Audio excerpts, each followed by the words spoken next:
ato ang dialect, especially sa mga special number, no?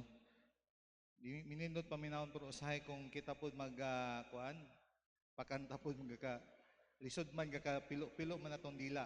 Pero salamat sa Ginoo kay ang mga mensahe sa alawiton nga ato ang ipangawit karon naghatag pod og kadasig and even encouragement sa matag isa kanato sa pagpadayon sa ato nga simba sa atong Dios. Bago kita magapadayon, magaampo sa kita. Amahan na mo nga langit nun, Ginoo, we ask that may you grant us, O Lord, wisdom and understanding of your word through the ministry of the Holy Spirit. Lord, we pray that ikaw, Ginoo, ang maghatag, Ginoo, sa pagsabot ni ining butanga ng among pagalantahon karon. Hide me behind your cross, that you alone be glorified and be magnified. In Jesus' name, amen. Now, last time, I think 2 Sundays, sa ako ang nagdala ako sa pulong sa Ginoo, naghisgot ako sa Ephesians chapter 4, verse starting from 11, going down to verse 16, that talks about equipping the saints. Sa ato nga tema karon nga bulan nga gihatag sa tua mo kini ang built up in service, bound together in Christ. So mo kana nga naghisgot ako sa mga pipila ka mga importante nga butang sa ato nga buluhaton as a church. And atong nakita nga ang Ginoo si Hesukristo sa iyang nga pag-ascend niya dito sa langit, naghatag siya og mga gasa sa simbahan. Dili kani nga mga gasa nga pinaagi nga makita nato nga physical nga mga aspect, but kani ang mga tao nga giatagan og abilidad sa Ginoo para tabangan ang iya nga simbahan nga magtubo. In Ephesians chapter 4 verse 7 to 10, and busa kani nga mga gasa gihatag kani sa Ginoo. Mao kani ang mga leaders sa church. Some of that ang gitawag dito evangelists, pastors and teachers. O kani gihatag sila, dili kani sila nga mga para lang nga isa ka title, pero gihatagan sila sa isa ka tahas para alimahan ang katawan sa Dios, to equip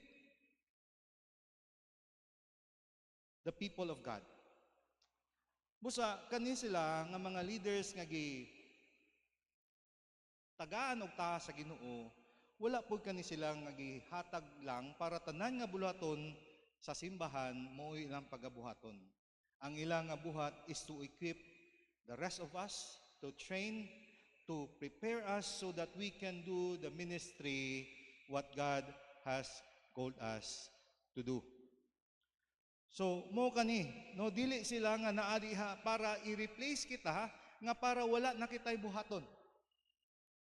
Ano ako mismo, isa ako gihapon nga kabahin that some of our pastors had equipped us so that we will be used by God.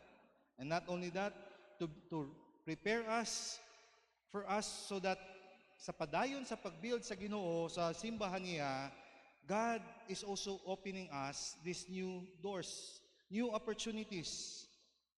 Ug kana sila, mahimo kana sila nga posible nga atong mahimo kita nga kabahin ni ini nga buluhaton kung kita mahimo pod nga andam. Busa bitaw in Acts chapter 14 verse 27, when they had come and gathered to the church together, they reported all that God had done with them, and that God, He had opened the door of faith to the Gentiles. So kani sila, si Apostle Paul and si Barnabas, sa ilang nga pag-adto nila, gikan sila sa ilang missionary trip, as they gathered together with the believers, sila nag-ingon sila that they were so amazed kung unsay ginabuhat sa Ginoo, that especially nga sila gina-welcome sila sa mga Gentiles, these non-Jewish people, to believe in the Lord. Gitagaan sila ang mga opportunities. Busa sila nagihimo sila og nagdasig pod sila sa mga Kristohanon.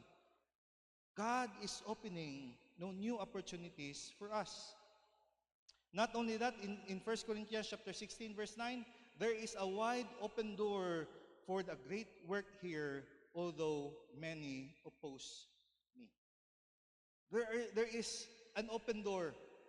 You know, kung tanaw na to ba ang buluhaton sa Ginoo, to some of us would think nga dili man ta makaadto sa mga areas nga mahadlok kita like sa mga sa Marawi or sa Sulo.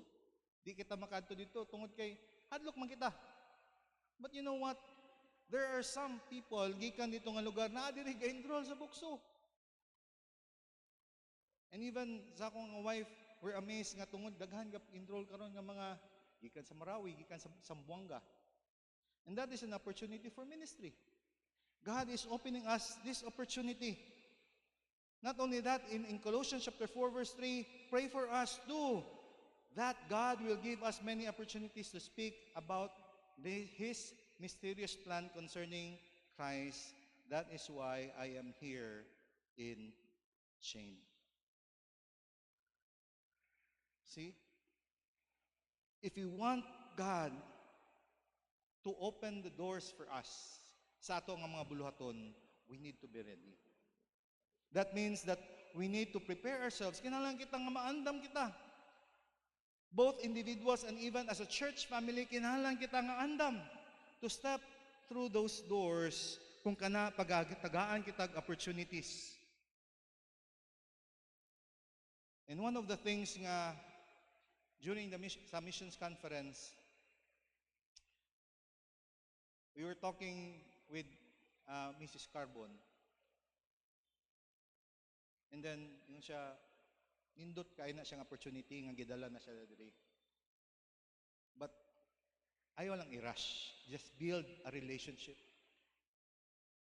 Himuha lang nga pamaagi nga mahimo ka mo nga isa ka family that would welcome. Nga kung magbuhat kita sa isa ka butang, dapat masabtan na to. We have to prepare what we're going to do. Kung naa ka na sila nga mga butang, makita na to nga about, dapat magandang po kita. Dapat kita, ma-prepare kita what we are going to do. We have to prepare ourselves. Not as both sa kita, atong kaugalingon, and also as a church. What we are going to do. Unsa matumpuhaton, if those things are going nga iabli na gyud sa Ginoo sa tuwang opportunity, are we prepared? No, ang atong nga simbahan kung atong lang pagalantawon, it's a blessed church. Daghan nga mga pastors mag-ani diri, oh grabe kay ang Bethel is very strategic sa tanan nga buluhaton. Ang universities, mga schools naatnan ka nato. Naana sa atong atbang. And those are place nga nindot kayo nga buluhaton. Sa Indonesia, tungod sa ka diverse kayo ang Indonesia, one of the key things nga ginabuhat nila is campus ministry. Na isa ka church nga ilaha nga gibuhat, they focus on the campus ministry kay nganuman kana sila diha nga campus sila pag uli nila sila andam sila mahimo sila nga kabahin sa buluhaton sa Dios when they go back to where they live. Prepare. Busa ang pulong sa Ginoo nagapadayag that in 2 Timothy chapter 2 verse 20 to 21, in a large house there are articles not only for gold and silver but also of wood and clay. Some are for special purpose and some are for common use. These are those who cleanse themselves from the latter will be instrument for special purposes, made holy, useful to the master, and prepared to do any good work. Nausahay ang panglantaw sa mga tao diri that nagaingon sila, dili gid ko pwede, di ba? Kay naa gyud to, ingon pa sa pulong sa Ginoo, naay gold, naay silver, naay wood, naay clay. So naay mga hierarchy. But that's not what the word of the Lord nga gigamit dara. Kay kung atong pagalantawon, yes, naa sila di ang mga butang, their articles, but look at verse 21. Those who cleanse themselves from the latter will be instrument for special purposes. That the word of the Lord, the point that instead of, dili wala naga-imply og hierarchy, but it points to readiness for use. Para magamit ikaw. Asa ka man na butang magamit ikaw, nga ikaw magamit ikaw para sa Ginoo. That tanan nga mga magtutuo, tanan nga anak sa Ginoo can be useful through the cleansing and dedication sa ilang kinabuhi. those who cleanse themselves from the latter will be instrument. Ilang ginaandam, ilang kaugalingon, nga sila, magamit sila sa buluhaton sa Dios. Now, umingon kita, Pastor, wala gid ko'y kakayahan. Mora gid ni ang akong kayang ang bubuhat. You know, in Revelation chapter 3, verse 8, one thing ang makita nato dira, wala na akong gibutang diri. But ingon, I know your deeds. See, I have placed you before you an open door, not an open door that no one can shut. I know that you have little strength, yet you have kept my word and have not denied my name. Now kanina nagapakita diri nga nakita sa Ginoo nga wala man gid kitay kusog, wala man gid kitay kakayahan. But this talks about reliance sa sufficiency sa Ginoo. Dependence. So sa ato nga pagbuhat sa buluhaton sa Ginoo, when God gave us the opportunity, when we dedicate ourselves, He gives us strength nga ang pagbuhat nato sa Ginoo would be totally reliant sa Ginoo. Now, we're talking about diri sa tuwa karon may tungod that in a service bound together. Naghisgot kita that ang pag-train unsa man ang mga gifts nga gihatag sa Ginoo. But ang pangutana karon is that ngano man importante ba gyud nga ang tanan nga mga magtutuo sa Ginoo, saints, the believers in the Lord will be equipped for the ministry? Why is this so important? Now makita man nato nasa bulaton sa Ginoo, nasa pulong sa Ginoo nagapakita nga kinatanan nga mga anak sa Dios. They will be equipped for the service of the Lord. But the other is that it is practically necessity. The practical necessity. So here's why equipping every member in the ministry is not an optional, because it is practical necessity. So una sa tanan, nga atong pagalantahon diha, why? Nga kana siya nahimo. Nahimo kana sa in real life. Una sa tanan, because the work of the Lord, it can't be done by a one person. Diba? Ang isa ka pastor, or a group of pastor cannot do all the work. Nga siya pa ang mag-visit sa mga sakit, mag-counsel sa nag-struggle, no, sa mga pamilya, and answer many questions. So, kung isa ra ka pastor does the work, people, no, daghan ang dili pod maabot. Daghan ang dili maabot ng mga goals, targets, and not only that, pastor will be burnt out and the congregation mahimo sila nga weak. And even as a pastor myself, kung tanaw na to ang Bethel Baptist Church, di man makaya kung pipila rami nga pastor.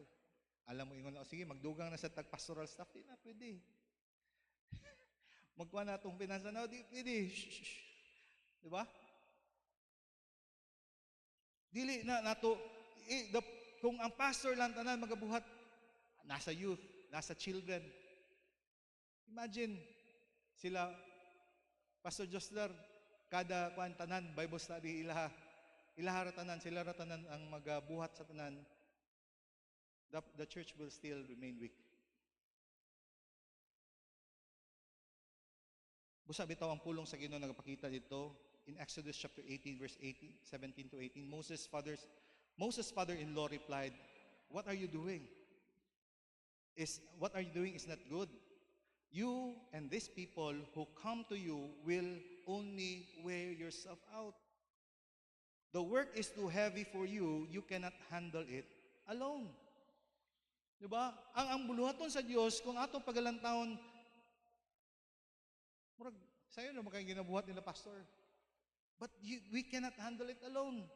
And even in Acts chapter 6 verse 2 to 4, so the 12 gathered all the disciples together and said, "It would not be right for us to neglect the ministry, the word of God, in order to wait on tables.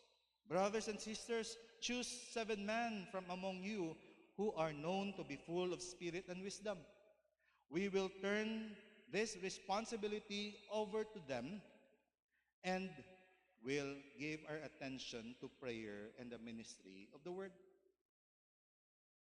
That as the first church nga gaggrow sila tanan ilang nga gabuhaton, sila ang ga-serve dito sa mga gakinahanglanon ug sila pod ang andam sa wali, sila ga-minister sa pulong sa Ginoo. Pero nakita nila lisod man. Nga sa sagina to pagabuhaton kani, we are going to neglect what God has called us to do, which is to equip the saints. So now let us choose men who are full of spirit and wisdom, so that they will do the job and we will focus our attention to prayer and the ministry of the word. In 1 Corinthians chapter 12 verse 14 to 17, even so the body is not made up of one part, but of many. Now, if the foot should say, because I am not the hand, I do not belong to the body, it would not for that reason stop being part of the body. And if the ear should say, because I am not an eye, I do not belong to the body, it would not for that reason stop being part of the body. If the whole body were an eye, where would the sense of hearing be? If the whole body were an ear, where would be the sense of smell be? Now, imagine, di ba? Ang isa ka company na ay sales department. Ang salesperson ay ang ginabuhat siya, nagastorya sa mga customer. Siya ang nagakuan nga para palitan ni.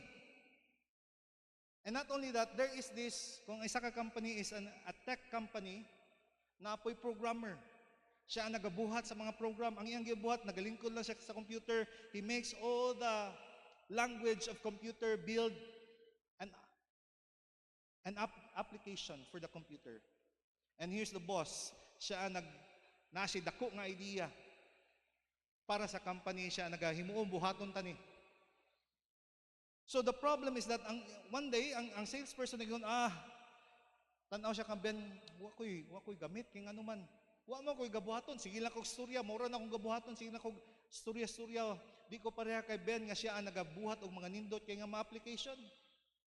Then pagkahuman na sad, nag-ingon na sad ang programmer, lain sad kayo kay di ko pareha sa among boss nga nagahatag sa idea, siya ang nagapresent sa mga ideas, siya ang nagastorya. So ako di mako kabalo magstorya. So maghilom na lang ko, magundang na lang ko kay dili man ko pareha sa amo ang manager. So imagine kung inana ang panglantaw sa isa ka company, a tech company, kung ang salesperson nagundang siya kay tungod kay siya lang ang sige gastorya, unsang may metabo? Of course, ang kompanya wala na kwarta, kay wala na halin. Kung ang programmer mag-undang na siya og himo og mga program kay tungod dili siya pakahimo og big idea, so unsa na may produkto sa kompanya? Wala na may magbuhat sa mga apps or program sa computer.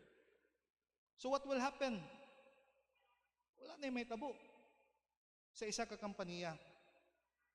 So, sa matag isa ka nato, sama ra gyapon sa isa ka simbahan, lahi-lahi nga asa kita gibutang sa Ginoo. Probably we would be in the sales, or probably you'll be the one, the builder, and probably you'll be the one to manage, to have all the ideas. But you know what?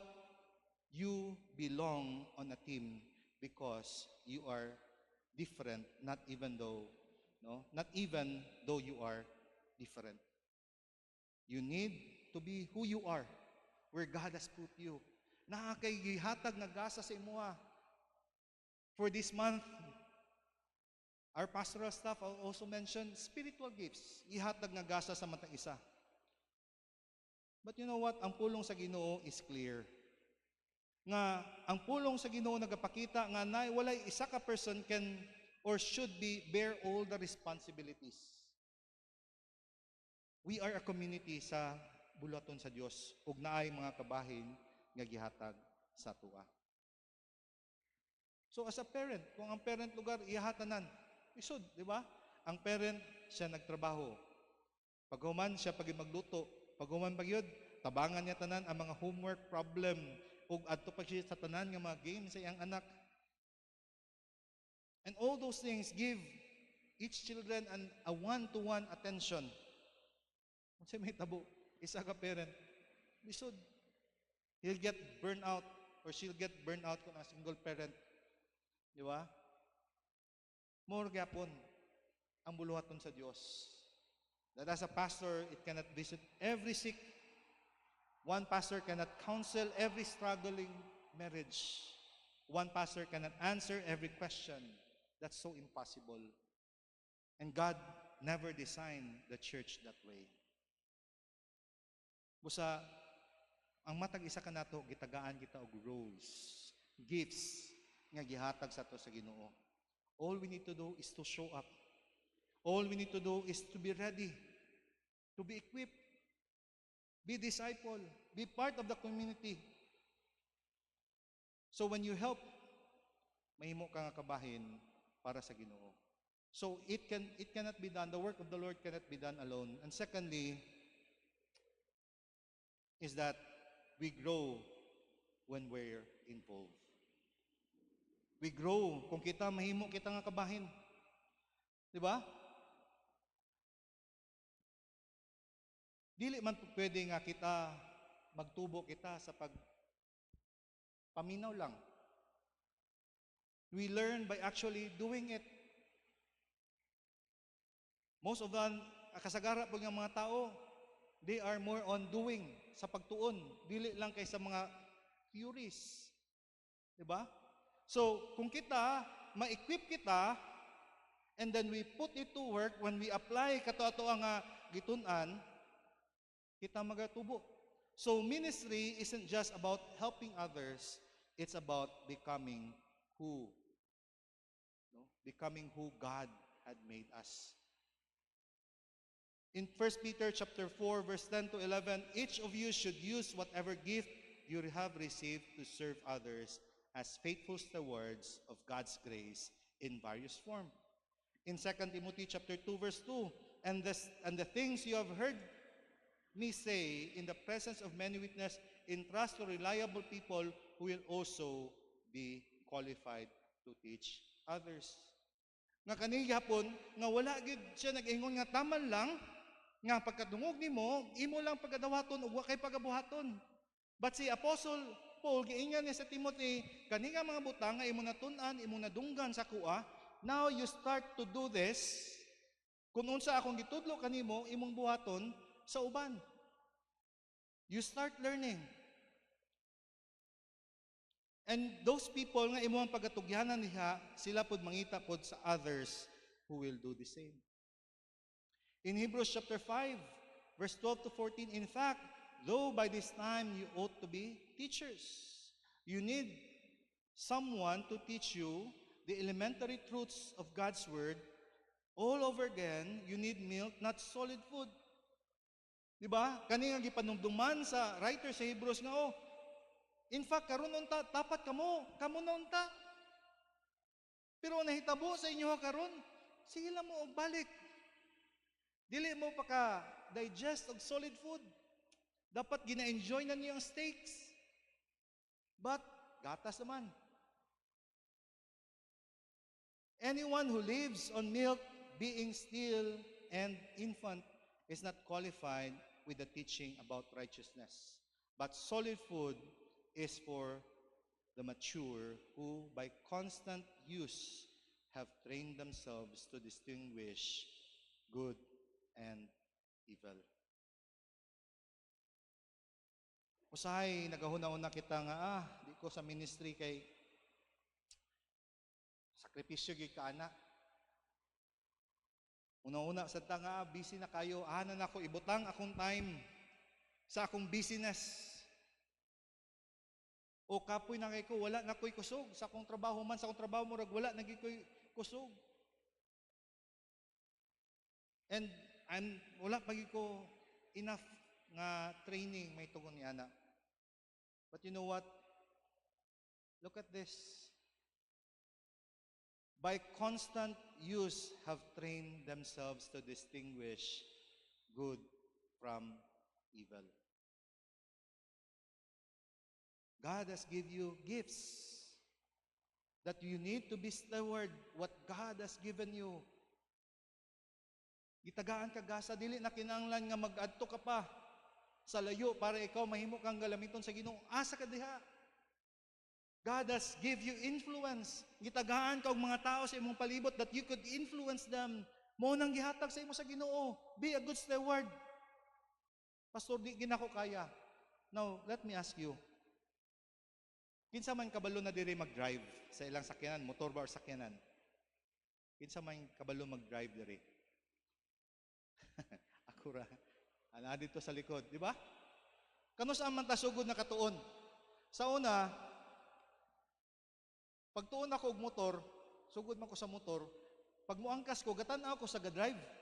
Tan-aw na ko ang pagkumot niya sa clutch ug hinahinay nagbuhi. So what I do? Ako ang gina-imitate, akong gina-imagine. So akong gi-imagine unsaon pagbuhat. Pagkahuman unsa akong gibuhat? Kay di man ko sugdan. Akong gitulod pagawa sa balay ug akong gipandar ang motor gihini palong. Until such a time kabalo na ko mag-timing. When I practice it, then I learn how to drive. Dili pwede nga naglingkod ako, nag-angkas ako, and then mag-ingnan ako, sige pag-drive na. Nakatuon ako dili. Mao gyapon na sa tuwa spiritually. That when we go through Bible studies, when we learn the Word of God, wingon kita nga dili ko kabalo. Pero kung kita magasugod kita, mahimo kita nga kabahin, mag-start na kita mag-share sa pulong sa Ginoo, mag-start na ta mag-lead og Bible study, then the Holy Spirit will empower us to do His work. That's how faith, our work in the ministry, in the same way. Nga dili nga almost sa tibuok na itong kinabuhi, naglingkod na lang ta sa simbahan, naminaw kita, nakadungog kita sa mga challenges, but we must start doing it so that we will learn how to do the work of the Lord. Diba? Sa sugod gali, pagtuon na to sa drive, sa sakyanan, pagbali na to dagko nga mga sisi, namugnaw, naningot atong kamot, kulbaan kita, sakto ba ni akong gabuhaton, basig unyag, makalupad ko, makakita na kong langit. So kung taas kay nga mga sisi nga sakyanan, of course, og motor, perminti mo anak pa kay lisod pa. But as time goes by, it becomes smooth because ikaw gitagaan ka sa skill. That is, constant use have trained themselves to distinguish good from evil. So God has given you gift. Usahay, sa sugod pa lang, Ginoo, gift sa pagtudlo. Na ako'y gift sa to care for people. Start doing it. Start doing it. Diba? Tanggalon na nato ang mga pangutana nga, what can I get out of the church? But let us start asking, who can I serve with what I have? Na si brother, na ay isa ka group nga gihatag sa kuha. Then I start here. I start, pastor, na ako'y isa ka group, kabangi ko sa akong buhaton, okay, tagaan tagag materials. Diba? Or probably, you are good at cooking, so na ay mga community diha, mga bata, you start, gusto ka mag-feed. Just to build bridges sa imong community. Or probably you can just text a friend who is struggling. You see, when you do these things, you are not just helping them. God is using them to shape you. Kung mahimo ka nga kabahin, pagsugod na nimo, when you get involved, gamiton ka sa Ginoo, gamiton ka na sa nga butang para ikaw magatubo sa imo pagyong nga relasyon sa Dios.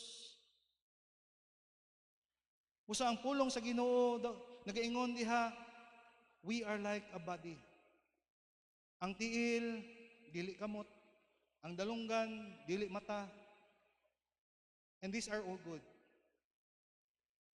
Gibutang ka asa diha sa Ginoo, gitagaan ka niya og mga opportunities. You don't need to be a pastor. You just have to act to where God has put you. We need all parts to work together. Kung na kay company, pwede nga ikaw. Kay as a boss, you have the influence. Ikaw mag-lead sa Bible study. Ingon mo, okay, karon Sunday, invite ta mo. Magsimba. Magsimba ta karon Sunday. And those people will hear, okay, sige, ato ta kay invite ta ni boss. Imong co-workers, gi-invite nimo. Use it. You see, when we step into the arena, you stop being a spectator. You become a player. And that moment, you stop just hearing about God. You actually start experiencing God. Kay kung naa na ka diha, nagabuhat na ka sa buluhaton sa Ginoo, makita nimo kung unsa ang pag-usab sa Ginoo sa kinabuhi sa ubang nga tao. And you'll be amazed nga makita ka nga busy makay ko, Lord, kapoy kay ko, pero ngano man lahi ang ako ang kalipay na wala ang kakapoy. You start to experience God. That we can do all things through Christ who gives us strength. Nga kung tanaw na to, busy man ako schedule, Lord, kapoy naman, pero magbuhat kita sa buluhaton sa Dios. Wala gyud ang ato ang kakapoy.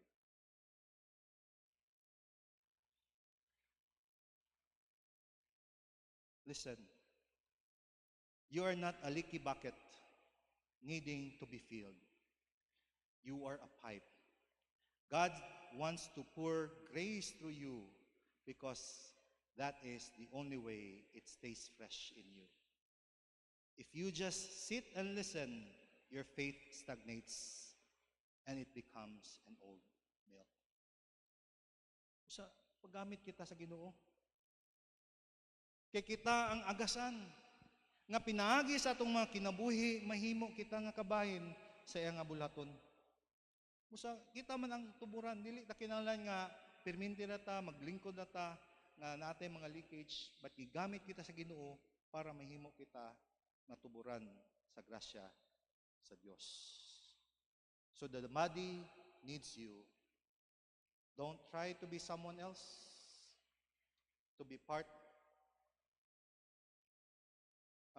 of God's created gift and called you to be. So igsuon, ang buluhaton sa Dios, busa kinahanglan kita, gina-equip kita, na kitay ETS, na mga Bible study nato nga kakahitabo during the week. Because that's one way of equipping. So, if you don't belong sa isa ka ETS or Bible study group, nag-aampo ko nga ikaw mahimo pud nga kabahin. Natay nag-graduate na sa book 1, ato na to silang i-empower nga magsugod pud sa sila og reach out sa uban pud. No, kay para ang matag isa ka nato will be equipped and so that we will be part of God created nga asa kita gibutang para sa iyang kahimayaan. So mo ka na nga necessity gyud ang pag-equip sa matag membro. Kay kung walay equipping sa simbahan, magapabiling gyud kita nga huyang as last time that we will be tossed to and fro because we are not equipped. Hinaot nga ang ato nga pagtuon karon diri sa pulong sa Ginoo, wala siya nahimo nga kawang, but we are able to learn more and be challenged so that we will be built up in service, bound together in Christ. Magampok ta. Ang mga mahal nga langit noon, Ginoo, salamat sa imo nga pulong. Salamat sa mga kamatuoran, Ginoo, nga ang buluhaton diri sa simbahan, wala gyud nimo Ginoo nga design para lang Ginoo sa isa ka tao, kundili ang matag isa ka namo mahimo kami nga kabahin sa imong bulaton. Ginoo, panalanginan mo kani Ginoo amo natun-an karon nga dili lang kani mahimo nga isa lang ka mga pagtulunan, bat kani siya Ginoo mahimo kani nga mga butang nga ang matag isa nga imong mga kaanakan mag willing nga mag part sa imuha nga plano Ginoo para sa imong kahimayaan. Ginatugyan namo kining tanan o ginapasalamatan sa ngalan ni Kristo Jesus. Amen. Mayong gabi sa tanan.